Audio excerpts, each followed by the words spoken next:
Judges chapter 9.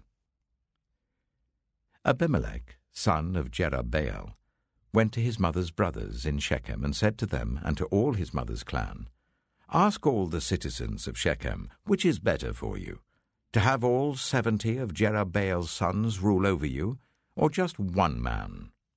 Remember, I am your flesh and blood." When the brothers repeated all this to the citizens of Shechem, they were inclined to follow Abimelech, for they said, "He is related to us." They gave him 70 shekels of silver from the temple of Baal-berith, and Abimelech used it to hire reckless scoundrels who became his followers. He went to his father's home in Ophrah, and on one stone murdered his 70 brothers, the sons of Jerubbaal. But Jotham, the youngest son of Jerubbaal, escaped by hiding. Then all the citizens of Shechem and Beth Millo gathered beside the great tree at the pillar in Shechem to crown Abimelech king. When Jotham was told about this, he climbed up on the top of Mount Gerizim and shouted to them, "Listen to me, citizens of Shechem, so that God may listen to you." One day the trees went out to anoint a king for themselves. They said to the olive tree, "Be our king." But the olive tree answered, "Should I give up my oil, by which both gods and humans are honored, to hold sway over the trees?" Next, the trees said to the fig tree, "Come and be our king." But the fig tree replied, "Should I give up my fruit so good and sweet, to hold sway over the trees?" Then the trees said to the vine, "Come and be our king."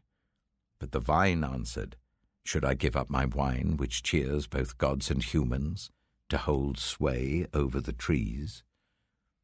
Finally, all the trees said to the thorn bush, "Come and be our king." The thorn bush said to the trees, "If you really want to anoint me king over you, come and take refuge in my shade. But if not, then let fire come out of the thorn bush and consume the cedars of Lebanon." Have you acted honorably and in good faith by making Abimelech king? Have you been fair to Jerubbaal and his family? Have you treated him as he deserves? Remember that my father fought for you and risked his life to rescue you from the hand of Midian. But today you have revolted against my father's family. You have murdered his 70 sons on a single stone, and have made Abimelech, the son of his female slave, king over the citizens of Shechem because he is related to you.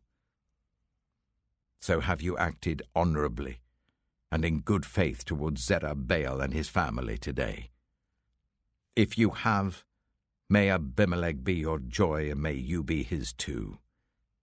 But if you have not, let fire come out from Abimelech and consume you, the citizens of Shechem and Beth Millo, and let fire come out from you, the citizens of Shechem and Beth Millo, and consume Abimelech.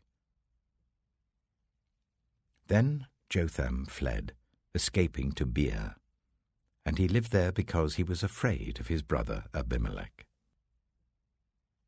After Abimelech had governed Israel for 3 years, God stirred up animosity between Abimelech and the citizens of Shechem, so that they acted treacherously against Abimelech. God did this in order that the crime against Jerubbaal's 70 sons, the shedding of their blood, might be avenged on their brother Abimelech and on the citizens of Shechem who had helped him murder his brothers. In opposition to him, these citizens of Shechem set men on the hilltops to ambush and rob everyone who passed by, and this was reported to Abimelech.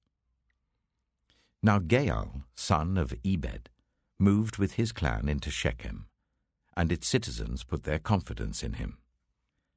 After they had gone out into the fields and gathered the grapes and trodden them, they held a festival in the temple of their god. While they were eating and drinking, they cursed Abimelech. Then Gaal, son of Ebed, said, "Who is Abimelech, and why should we Shechemites be subject to him? Isn't he Jerubbaal's son, and isn't Zebul his deputy? Serve the family of Hamor, Shechem's father. Why should we serve Abimelech? If only this people were under my command, then I would get rid of him. I would say to Abimelech, 'Call out your whole army.'" When Zebul, the governor of the city, heard what Gaal, son of Ebed, said, he was very angry. Under cover, he sent messengers to Abimelech, saying, "Gaal, son of Ebed, and his clan have come to Shechem, and are stirring up the city against you. Now then, during the night, you and your men should come and lie in wait in the fields. In the morning at sunrise, advance against the city. When Gaal and his men come out against you, seize the opportunity to attack them." So Abimelech and all his troops set out by night and took up concealed positions near Shechem in 4 companies. Now Gaal, son of Ebed, had gone out and was standing at the entrance of the city gate, just as Abimelech and his troops came out from their hiding place. When Gaal saw them, he said to Zebul, "Look, people are coming down from the tops of the mountains." Zebul replied, "You mistake the shadows of the mountains for men." But Gaal spoke up again, "Look, people are coming down from the central hill, and a company is coming from the direction of the diviner's tree." Then Zebul said to him, "Where is your big talk now, you who said, 'Who is Abimelech that we should be subject to him?' Aren't these the men you ridiculed? Go out and fight them." So Gaal led out the citizens of Shechem and fought Abimelech. Abimelech chased him all the way to the entrance of the gate, and many were killed as they fled. Then Abimelech stayed in Arumah, and Zebul drove Gaal and his clan out of Shechem. The next day the people of Shechem went out to the fields, and this was reported to Abimelech. So he took his men, divided them into 3 companies, and set an ambush in the fields. When he saw the people coming out of the city, he rose to attack them. Abimelech and the companies with him rushed forwards to a position at the entrance of the city gate. Then 2 companies attacked those in the fields and struck them down.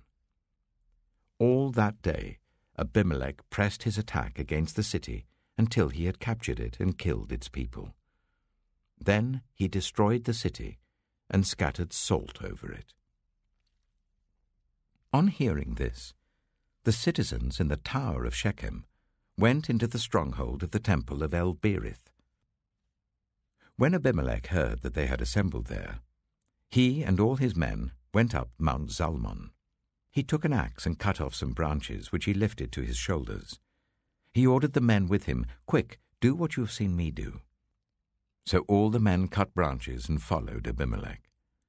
They piled them against the stronghold and set it on fire with the people still inside. So all the people in the tower of Shechem, about 1,000 men and women, also died. Next Abimelech went to Thebez and besieged it and captured it.